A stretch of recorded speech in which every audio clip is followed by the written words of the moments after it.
Hello friends, welcome back to my video. আমি পায়েল। তো বলেছিলাম তোমাদের সাথে ভিডিওর সেকেন্ড পার্টটা শেয়ার করব। রাম মন্দির, টাইটানিক আর মেলা বসছিল। তো এখানে অনেক বড় স্টলও বসছিল, অনেক কিছু। তো আমরা কিছু কসমেটিক কিনে নিয়েছি আমার জন্য, রুচুর জন্য। তো ভাবলাম তোমাদেরকে একটু দেখাই, তোমাদের সাথে শেয়ার করি। আর তারপর আমরা চলে গেছি ওখান থেকে মেলা পার্টে। মেলাটা এত বড় এরিয়া ছিল, অনেকটাই বড় এরিয়া। আর আমাদের বাড়ির থেকে বেশি দূর না, মিনিমাম 10 মিনিটস লাগে আমাদের বাড়ির থেকে। আর রুচু কনফিউজ ছিল কোনটার মধ্যে ওঠা যায়, অনেক কিছুই ছিল ওঠার মতো।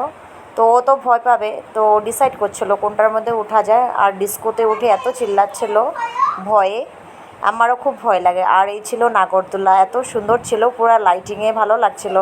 আর এখন হায়দ্রাবাদে অনেক মেলা এসছে।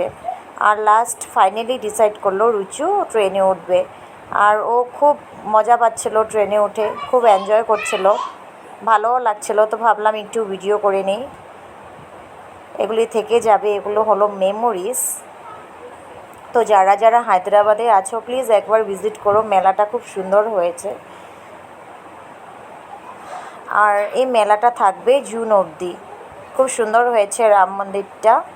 আর টাইমিং হলো 4 PM to 11 PM। সো ভালো লাগলে আমার ভিডিওটা একটু লাইক কমেন্ট করে দিও। Thank you for watching.